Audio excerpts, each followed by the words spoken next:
এই যারা অস্থায়ী শ্রমিক কর্মচারী তাদের 4 বছর কোনো বেতন বাড়েনি। কেউ কেউ আছেন 2001 থেকে চাকরি করছেন, এখনো পর্যন্ত চাকরি পার্মানেন্ট হয়নি। আমরা বলছি এদের সময়কে পার্মানেন্ট করতে হবে এবং এখন যতক্ষণ না পার্মানেন্ট হচ্ছে প্রতিদিন যাতে 200 টাকা করে এক্সট্রা বেতন পায়, দৈনিক 200 টাকা বৃদ্ধি করতে হবে। এই যে বুলডোজারের কথা আপনি বললেন তপসিয়াতে, আচ্ছা হতে পারে ওখানে ইলিগাল বাড়িঘর হয়েছে, কিন্তু সেগুলো করলো কারা? কারা পারমিশন দিল? ওই এলাকার যিনি এমএলএ আছেন, ওই এলাকার যারা পুরো নেতারা আছেন, তাদের একজনকে গ্রেফতার করা হলো না কেন? দেখুন, পশ্চিমবাংলার আজকে এই হালের জন্য যদি কোনো ব্যক্তি দায়ী হয়ে থাকেন তাহলে চলুন। আমরা হেরে গেছি কিন্তু রাস্তায় আছি। কোথায় 80টা আসন পেয়ে তৃণমূল কংগ্রেস রাস্তায় কোথায়? সরকারি পুকুরের অর্ধেক বুঝিয়ে সেখানে রিসর্ট তৈরি হয়ে গেছেন। মমতা ব্যানার্জি জানেন না? মমতা ব্যানার্জির মন্ত্রীরা জানেন না?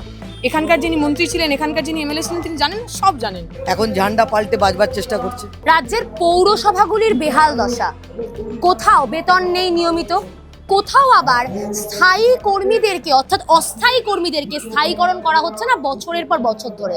আমাদের সঙ্গে রয়েছেন বাম নেত্রী দীপশিতা ধর, তার সঙ্গে কথা বলবো। দিদি, প্রথমেই আসে যে বেহাল দশা, এবং এত বছরের যারা 15 বছরের সরকার তারা তো সেই দিকে নজর রাখেনি, এমনকি এখনো পর্যন্ত যারা নতুন সরকার আছে তাদের কাছ থেকে আমরা পৌরসভা সংক্রান্ত কোনো রকম কথা শুনিনি। কি বলবে এই সম্পর্কে? আমরা তো এই কথা ইলেকশনের আগেও বলেছিলাম। এই যেখানে আজকে পুরো প্রোগ্রাম হচ্ছে তার সামনে দাঁড়িয়েই আমরা একটা ভিডিও বানিয়েছিলাম, যাতে এই কথাই বলা হয়েছিল। এখানে 15 বছর 16 বছর ধরে কাজ করছেন এমন মানুষ রয়েছেন যাদের চাকরি পার্মানেন্ট হয়নি। 15 বছর ধরে কাজ করছেন, 5 টাকা তার বেতন বৃদ্ধি হয়নি, 25 তারিখের আগে মাইনে হয় না, তাদের যে বিভিন্ন বোনাস, সেই বোনাস ঠিক সময় পায় না। আমরা সেই কথা বললাম বলে এই এলাকার তৃণমূলের নেতারা তারা আমাদের ছবি দিয়ে আমরা মিথ্যাচার করছি, আমরা মিথ্যে কথা বলছি, এই বলে বিশাল বড় মিছিল করলেন, বললেন নাকি পুরো কর্মচারীরা তারাই আমাকে মিথ্যেবাদী বলে রাস্তায় নেমেছেন, তারা সমস্ত টাকা পয়সা পান, কোথাও কোনো অসুবিধা নেই। আর আজকে আপনারা দেখছেন এইখানকার যারা পুরো কর্মচারীরা তারা রাস্তায় নেমে স্পষ্ট ভাষায় বলছেন তারা মাইনে পান না, তাদের মাইনে বাড়েনি। এই কদিন সরকারে যারা বসে আছেন, পুরসভায় যারা বসে আছেন, তাদের চাপে, তাদের ভয়ে তারা বেরোতে পারেনি, আজকে তারা রাস্তায় নেমেছে। ফলে যে কথা আমরা নির্বাচনের আগে বলছিলাম, আমরা যে সত্যি কথা বলছিলাম, সেটা আজকে আবার প্রমাণিত হলো। আমরা দেখলাম, আমরা উত্তর দমদম পৌরসভার সামনে দাঁড়িয়ে আছি, বহু মহিলা কর্মী তারা অভিযোগ জানাচ্ছিলেন তাদের অবস্থা নিয়ে। কি কি অভিযোগ তারা মূলত জানালেন এবং কি কি সমস্যা তাদের চলছে? যে মহিলাদের আমরা দেখলাম তারা বেশিরভাগই হাসপাতালের পুরকর্মী। তারা বলছিলেন তারা কেউ আছেন 2001 থেকে চাকরি করছেন, এখনো পর্যন্ত চাকরি পার্মানেন্ট হয়নি। 5 বছর ধরে কোনো রকম যা টাকা পয়সা বাড়ার সেটা বাড়েনি। তারা বলছিলেন তাদের হাসপাতালে একটা সিটি স্ক্যানের মেশিন ছিল, সেই মেশিনটা ভাঙা পড়ে রয়েছে, এখনও সেটা ঠিক হয়নি। এবং আরও যেটা মজার বিষয়, বলছেন আগে ধরা যাক আমাদের 10 জন স্টাফ ছিল, তাদের মধ্যে একজন মারা গেছেন বা বয়সের কারণে তারা রিটায়ারমেন্ট করেছেন, সেই শূন্য স্থানে নতুন কোনো নিয়োগ হয়নি। ফলে আগে যে কাজটা আমাদের 10 জন মিলে করতে হতো, এখন সেই কাজটাই আমাদের 7 জন মিলে করতে হচ্ছে, আমাদের অনেক বেশি কাজ করতে হচ্ছে। কিন্তু যেহেতু এই নতুন রিক্রুটমেন্ট হচ্ছে না এবং আমাদের টাকা পয়সা যা বাড়ার কথা বেতন বাড়ছে না, ফলে আমাদের উপর একটা অমানসিক প্রেশার, অমানসিক চাপ তৈরি হচ্ছে। মমতা বন্দ্যোপাধ্যায়কে আমরা দেখলাম একেবারে আইনজীবীর পোশাকে হাইকোর্টে উপস্থিত হতে এবং সেখানে সওয়াল করতে। প্রশ্ন একাধিক যে তার এই সওয়াল করাটা কতটা যৌক্তিক সেই নিয়ে একাধিক প্রশ্ন রয়েছে, কিন্তু একবারও এই পৌরসভা প্রসঙ্গে যদি আসি, তিনি সেই প্রসঙ্গে কখনো কিন্তু বলবেন কেন? তিনি তো জানেন পৌরসভার প্রসঙ্গ তুললেই ওনার একবারে হাটে হাড়ি ভেঙে যাবে। পুরসভায় যে 15 বছরের দুর্নীতি, এটা তো সাধারণ মানুষ করেননি, তৃণমূলের নেতারা করেছে। এবং এই এলাকার মানুষ জানে এখানকার যে পুরো ভোট, সে পুরো ভোট হয়নি, মানুষকে ভোট দিতে দেওয়া হয়নি, একেবারে লুটতরাজ করে এখানকার কাউন্সিলররা জিতেছেন।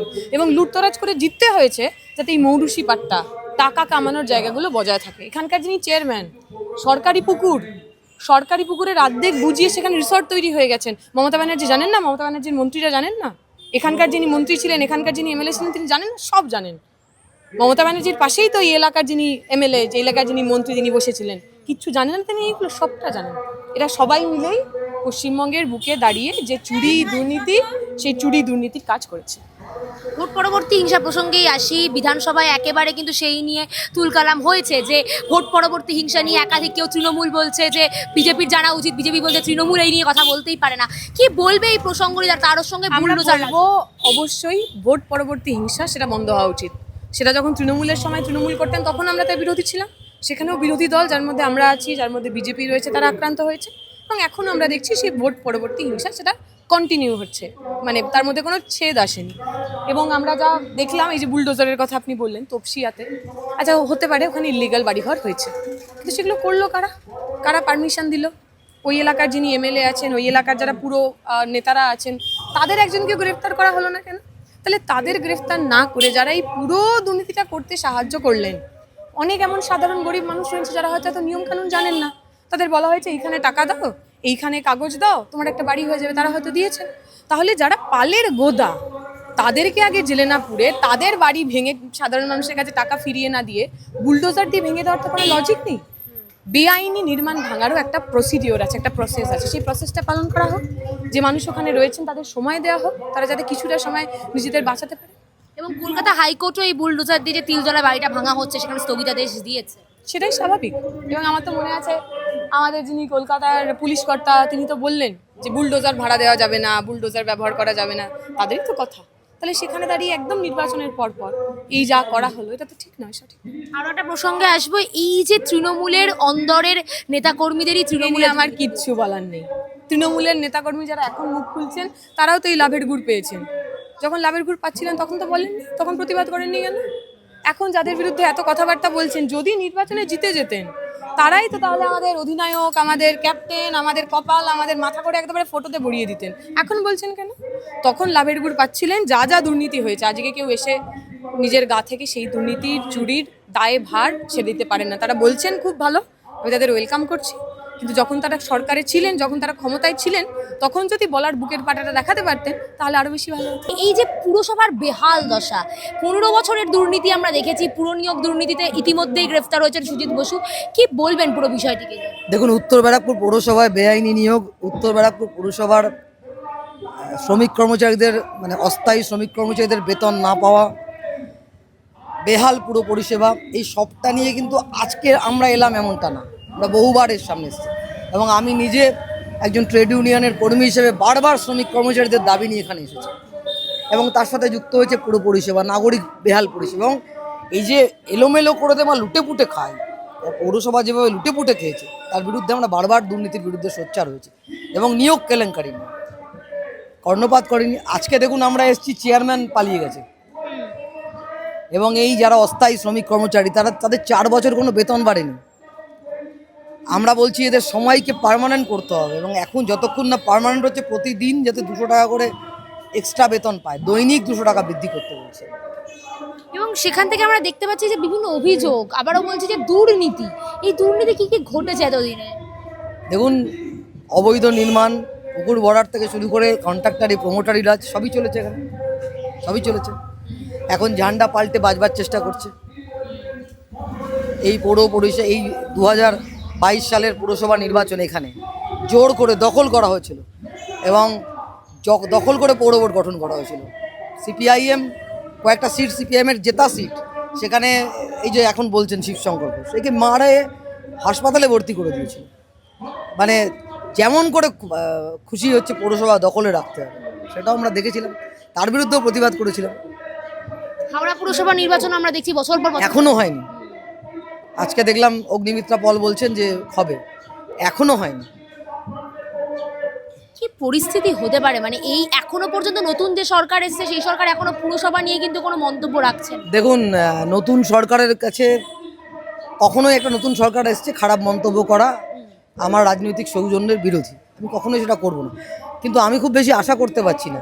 আমার মনে হয়েছে যে পুরনো বোতলে একই জিনিস, শুধু লেভেলটা পাল্টে গেছে, এবং যে লোকগুলো তৃণমূলের জার্সি পরে ঘুরতো সেই লোকগুলোই বিজেপির জার্সি পরে বিধানসভার অভ্যন্তরে ঢুকেছে, বেশিরভাগটাই। আদি বিজেপি কজন আছে বলুন? এবং এই এলাকায় দেখুন পাল্টে গেছে, বিভিন্ন অফিস নিজেরাই গেরুয়া রং করে নিচ্ছে, এবং এই দুর্নীতিগ্রস্ত লোকগুলো বিজেপির ছত্রছায়ায় বাজবার চেষ্টা করছে। আর সবচেয়ে বড় কথা হচ্ছে, দেশের সরকার শ্রম কোড লাগু করেছে। এই শ্রম কোড এই মুহূর্তে শ্রমিক কর্মচারীদের উপর ভয়ঙ্কর বিপদ নামিয়ে আনছে। ফলে আমাদের লড়াইটা চালিয়ে যেতে হবে, এবং রাজ্য সরকার এই শ্রম কোডকে লাগু করার জন্য চেষ্টা করবে। আমরা সেই শ্রম কোডের বিরুদ্ধে ধর্মঘট করেছি, রাস্তায় নেমেছি, আমাকে রাস্তায় থাকতে হবে। শ্রম কোডে একাধিক পরিবর্তন আমরা দেখলাম, কি কি, যেমন যদি একটু বলেন। এই যে 12 ঘন্টা 8 ঘন্টা কাজের অধিকার উঠে যাচ্ছে, এই যে আমরা অস্থায়ী চুক্তিভিত্তিক কর্মীদের স্থায়ীকরণ করার কথা বলছি, শ্রম কোড কার্যকরী হলে দেশে অস্থায়ী শ্রমিকের সংখ্যা বেড়ে যাবে। শ্রমিক কর্মচারীরা যে অধিকারগুলো অর্জন করেছিল, তাদের সামাজিক সুরক্ষা, নিরাপত্তা, তাদের ইউনিয়ন করবার, তাদের ধর্মঘট করবার অধিকার, তাদের ঐক্যবদ্ধ হওয়ার অধিকার, সেই অধিকারগুলো আক্রান্ত হচ্ছে। ফলে আমাদের লড়াই চালিয়ে যেতে হবে এই অর্জিত অধিকার রক্ষার জন্য, আর যে অধিকারগুলো পাইনি সেগুলো আদায় করার জন্য। মমতা বন্দ্যোপাধ্যায় আজকে আইনজীবীর পোশাকে সওয়াল করতে যাচ্ছেন হাইকোর্টে, পুরসভা নিয়ে কিন্তু তার কোনো মন্তব্য নেই। দেখুন, পশ্চিমবাংলার আজকে এই হালের জন্য যদি কোনো ব্যক্তি দায়ী হয়ে থাকেন তাহলে চলুন, আমরা হেরে গেছি কিন্তু রাস্তায় আছি। কোথায় 80টা আসন পেয়ে তৃণমূল কংগ্রেস রাস্তায় কোথায়? আজকে বুলডোজার চলছে, এখানে এসেছিলাম, হকাররা আমার সাথে কথা বলছে যে কি হবে দিদি, রেল হকার আক্রান্ত। এই রেল হকার ইউনিয়ন জোর করে দখল করেছে তৃণমূল, পথের ধারে ইউনিয়ন, অটো ইউনিয়ন, টোটো ইউনিয়ন জোর করে দখল করেছে, এখন এদের পাশে নেই। আজকে এই সমস্ত মানুষের পাশে এরা নেই, আর উনি ওই সব নাটক ভেসে থাকার চেষ্টা, সংবাদ মাধ্যমেরতে ভেসে থাকার জন্য উনি এইসব কোর্টে সামলা গায়ে কোর্টে পড়ে গেছেন। এরপর কোন দিন দেখবেন অপারেশন করতে চলে যাচ্ছেন, আবার কবিতা লিখবেন, আবার ছবি আঁকবেন। সুদীপ্ত সেন তো জেল থেকে বেরিয়েছে, নতুন খরিদ্দার খুঁজবেন, কে ওর ছবিটা কিনবে। এই যে বুলডোজার নীতি কিভাবে দেখছেন? কারণ কলকাতা হাইকোর্ট, দিল্লিতেও বুলডোজারের সামনে আমাদের পার্টির লোকেরা সিনা টান টান করে দাঁড়িয়েছে, এখানেও আমরা এই বুলডোজার নীতির বিরোধিতা করছি। বেআইনি নির্মাণ যদি থাকে নিশ্চয়ই ভাঙা উচিত, কিন্তু তাদেরকে সময় দেওয়া উচিত, এবং সেই বেআইনি নির্মাণ যারা করিয়েছে তাদেরকে না ধরে একটা অসহায় মানুষকে গৃহহীন করাটার মধ্যে কোনো ভালো কিছু থাকতে পারে না। এবং সব বুলডোজার দিয়ে ভেঙে দিচ্ছি, জেসিবি মেশিন দিয়ে গুড়িয়ে দিচ্ছি। ভোটে জেতার পরে কামারহাটিতে জেসিবি নিয়ে মিছিল হয়েছে, এটা সভ্য দেশের হয় না। বুলডোজার নিয়ে মিছিল, জেসিবি নিয়ে মিছিল হয় না।